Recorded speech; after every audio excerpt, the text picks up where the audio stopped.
Imagine trying to lead a wandering community of 600,000 people through a brutal, unforgiving wasteland.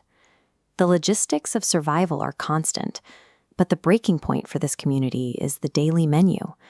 The people are weeping outside their tents, fatigued by a diet of manna, a substance looking like these coriander seeds, which they have to gather and grind every single morning. In their frustration, the crowd falls into a nostalgia trap.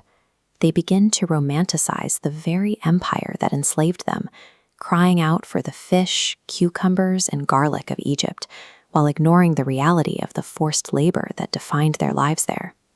The weight of their complaining eventually breaks Moses.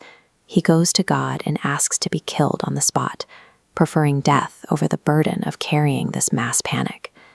Leading a community of this scale is impossible without a shared structure.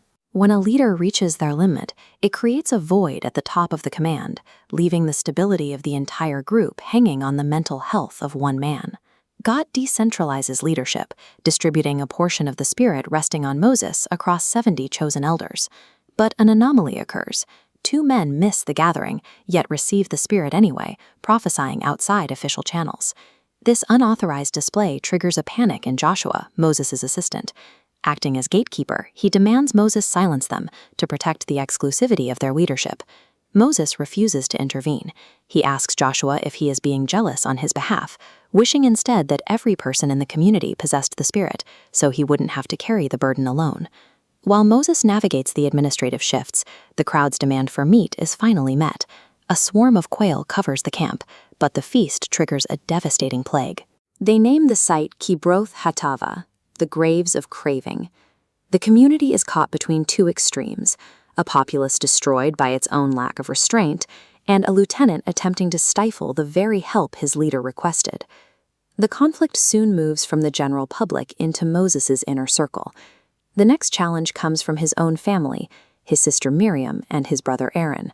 They launch a public attack on his character, using his marriage to a Cushite woman to question his standing as a leader. Beneath the personal criticism is professional jealousy. They question why divine communication should be exclusive to Moses when they are also established prophets, attempting to force a horizontal power structure at the top.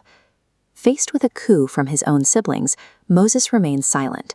He refuses to defend his position or engage in a power struggle with his family.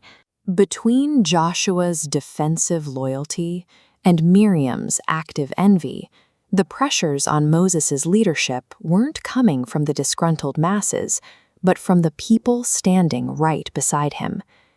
The silence ends with a sudden intervention. A pillar of cloud descends to the door of the tent of meeting, and God summons all 3 siblings for an immediate reckoning.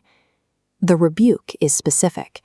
God explains that while other prophets receive information through visions and riddles, he speaks to Moses face to face with total clarity. The justification for this access isn't Moses' skill or his pedigree.